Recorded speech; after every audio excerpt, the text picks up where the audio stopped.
Welcome back, dear students.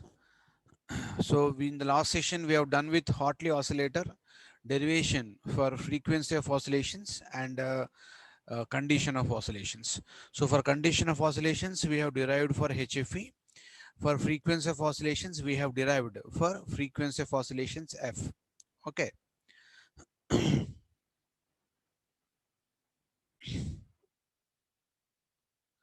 So a Hartley oscillator is normally going to be a combination of an amplifier followed by a feedback LC network. So here in the case of LC network, L is going to take the lead, inductance is going to take the lead, and the leading components are going to get placed on the Z1 and Z2 arms. And in Z3 arm, the opposite one, the other one is going to be capacitor that is placed. So in doing that kind of a configuration or connection, in making such connections, we will be getting an LC oscillator of type Hartley. So how do we remember it is going? How do we draw it for Hartley? Because Hartley means what? Hartley, in the Hartley letter, starting letter is H.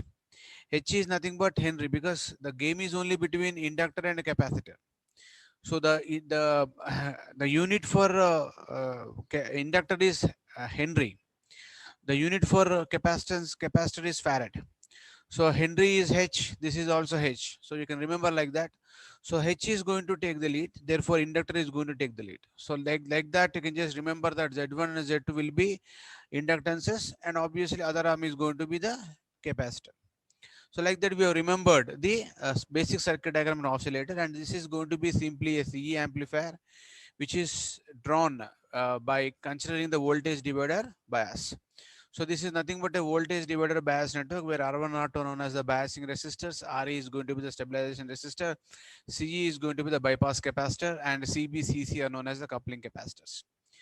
So with this, for this circuit diagram, we have just simply derived the expression where the amplifier A is providing 180 degrees phase shift, and this feedback circuit is going to provide another 180 degrees phase shift. Put together, we get a 360 degrees phase shift. So because of that 360 degree phase shift, we say that it is the normally satisfying the one of the Barkhasan criteria.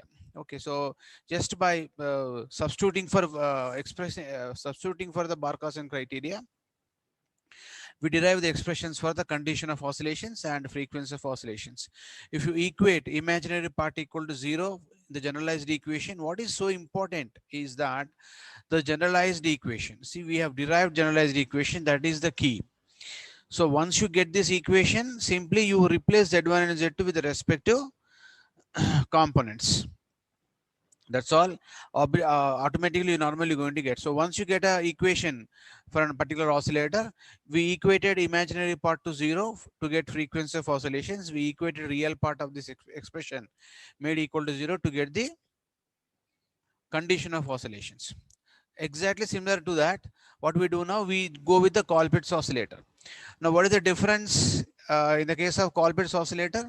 Only the arm Z1 and Z2 are normally replaced with C1 and C2, because Colpitt's first letter is C.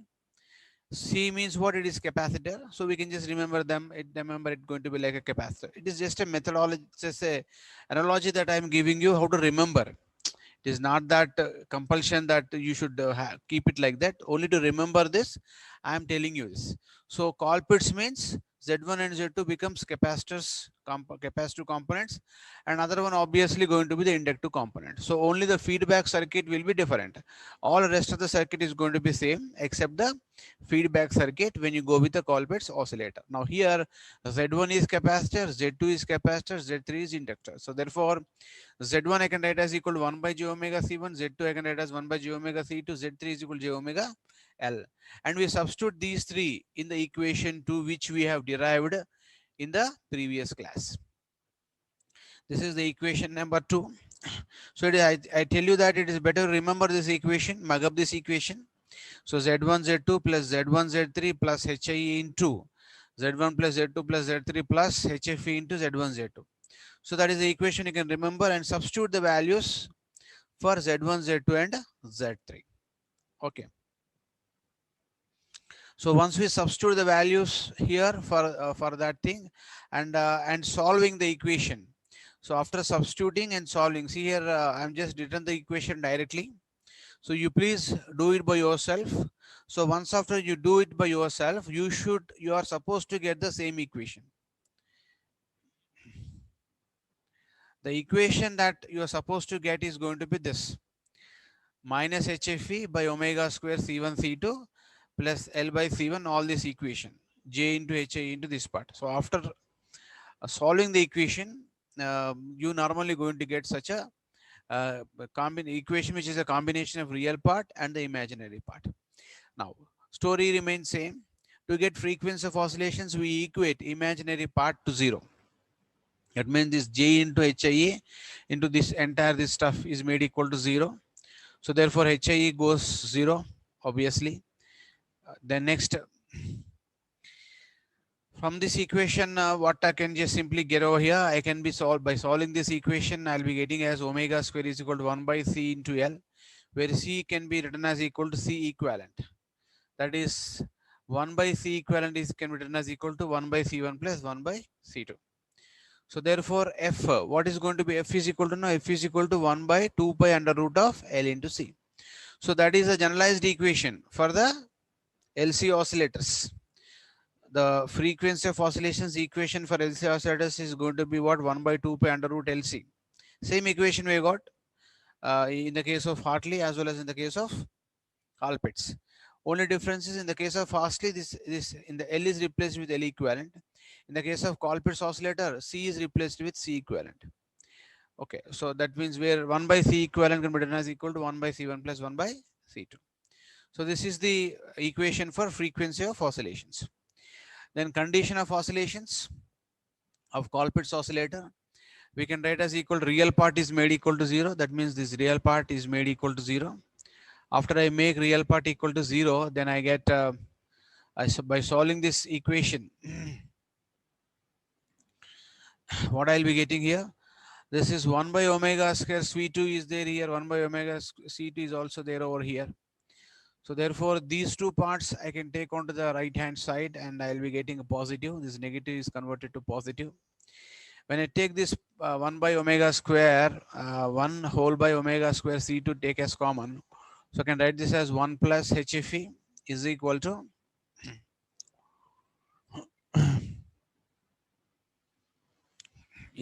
L by C1. Okay.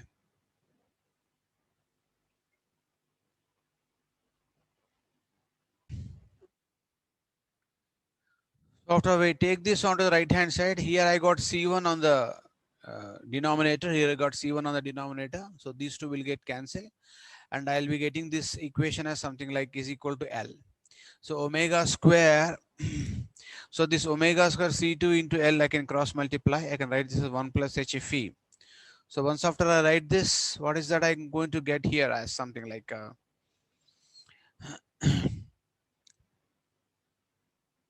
1 plus HFE. Acha, omega square L. What is omega square L? From the frequency of oscillations, we have got this equation, omega square L. See here, from this equation, omega square L is equal to 1 by C equivalent.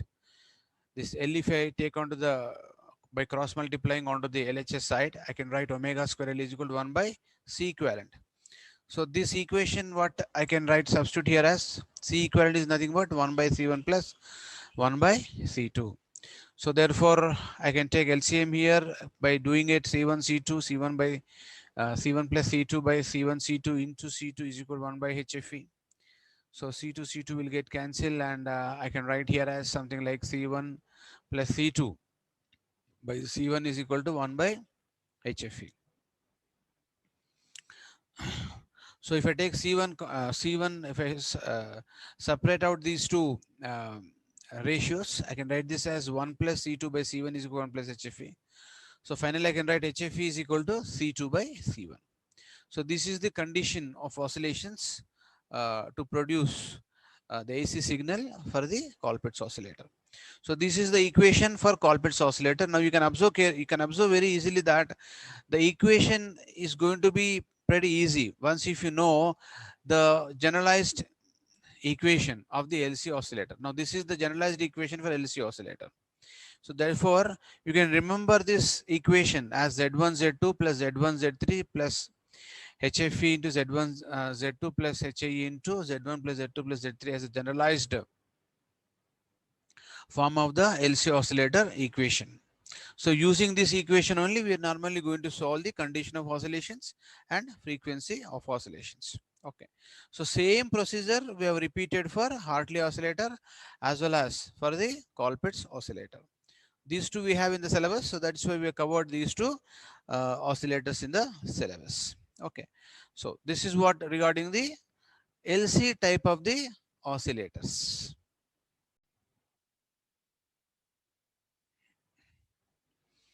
So next oscillator, which is also important in the examination point of view, because we got put together three types of oscillators: RC phase shift oscillator, LC oscillator, Colpitts oscillators, Hartley oscillator and Colpitts oscillators.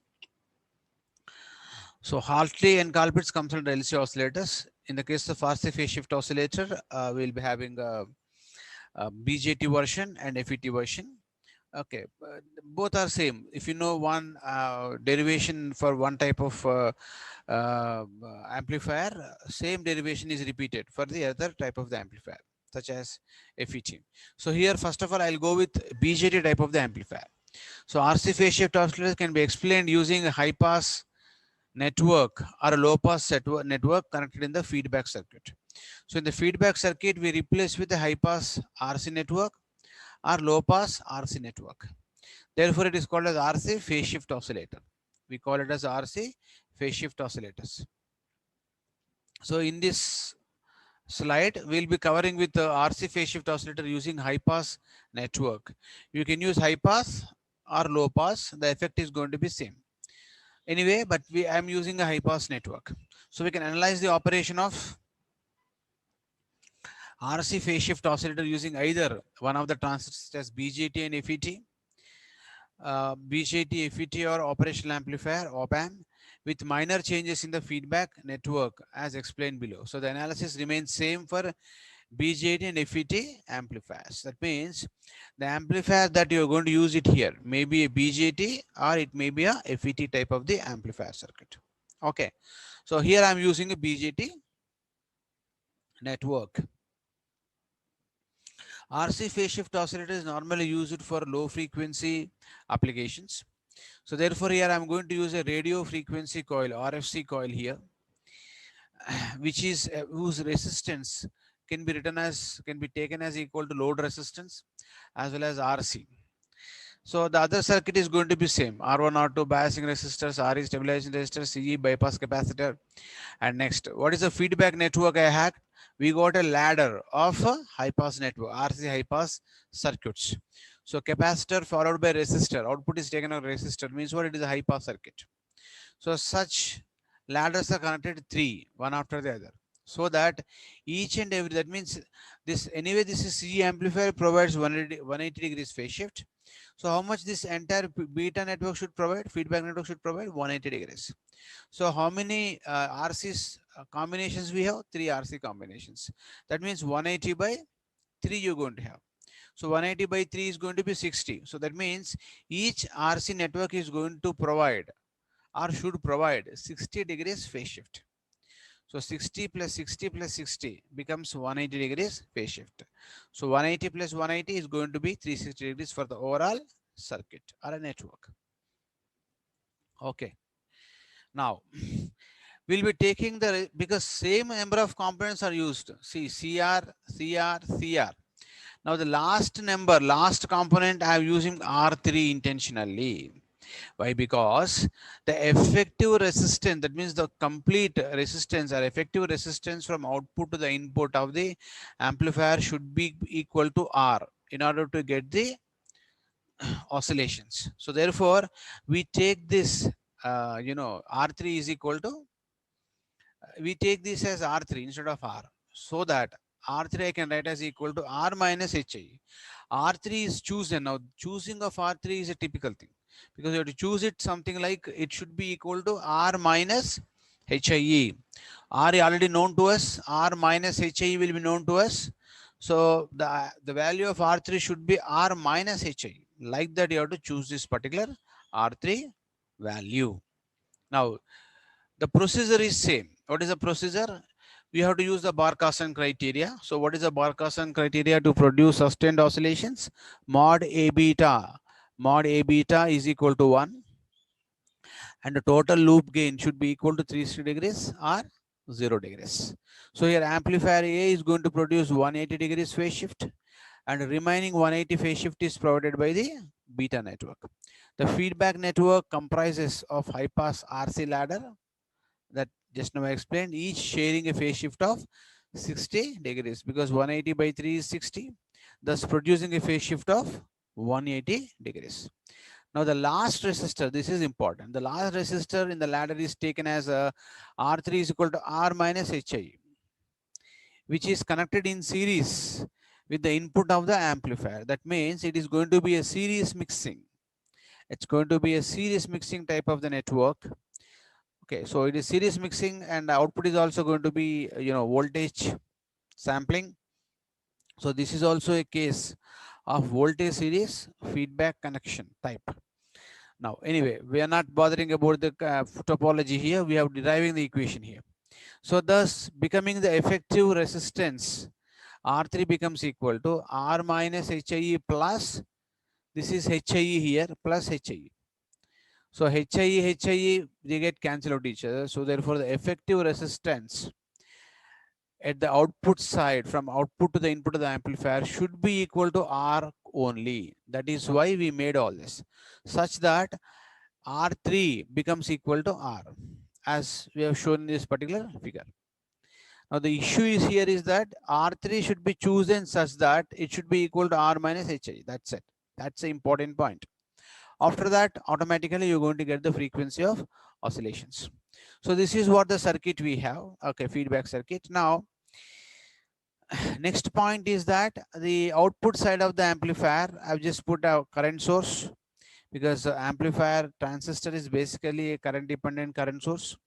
So therefore, output terminals I'm going to replace by current source with value of current source is equal to HIE and its parallel resistance going to be equal to RC.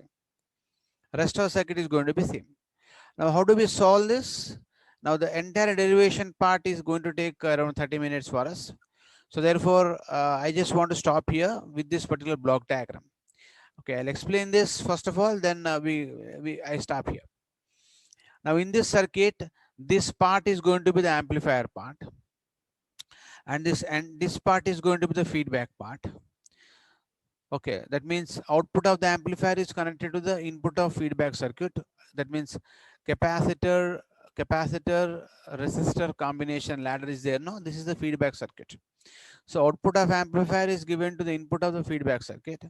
Output of the feedback circuit is given to the input of the amplifier circuit. So therefore, part of the output is taken and give it back to the input of the amplifier. That is what called feedback basically. Now to solve this particular thing, we apply KVL to these three loops. See here, I have taken this as I1 loop 1, I2 loop 2, and I3 is going to be this loop. Okay, obviously there's going to be ground here. That means we start from here like this, we go like this, we come, and this is going to be a loop for me. This is going to be a loop for me. So I have to apply KVL to this particular loop. That means we'll be getting three loops. That means therefore three equations I'm going to get. So you have to solve those three equations. So the equivalent circuit, what we can write finally as something like this. Now this current source I've converted into a voltage source. What is voltage? Voltage is equal to I into R. What is I parameter? HFE IB is nothing but I. HFE is a constant, that is called gain. So IB into RL is a voltage component. So internal resistance RC, that means the parallel resistor which was there, I made as equal to the series resistance. So thereby I can just write this as something like, convert this as a voltage source from the current source. So this is what the basic equivalent circuit diagram, and rest of the components are going to be same. So therefore I can have the three loops. That is in the first loop, we assume that I1 current is flowing. In second loop, I2 current is flowing. In third loop, I3 current is flowing. because these three currents are not same, because they are all parallel paths. So therefore the currents are not going to be same. So they are, we normally going to get a different currents. Okay. So this is what the basically the RC phase shift oscillator, right? So in the case of RC phase shift oscillator, amplifier is going to provide definitely 180 degrees phase shift, and a further 180 is shared by the three RC components, right? So therefore this is what the basic circuit diagram of the RC phase shift oscillator. Okay.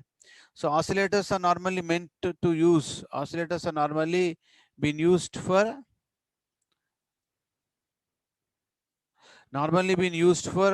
low frequency applications. LC oscillators are used for high frequency applications. Okay. So in the next session, what we'll do is we'll try to discuss about the solving of this particular KVL equation. It's a very big equation. It's a sort of very big equation that you have to solve. Let us try to solve this equation next session. So please try to take the notes as I was talking to you continuously, because it is totally analysis part. So analysis means you should derive the equations. You should remember the formulas, final outcomes of this particular equation. You should remember. Then only you can able to do something in the exam in terms of derivative, in terms of problems. Okay. Thank you so much for the today's session.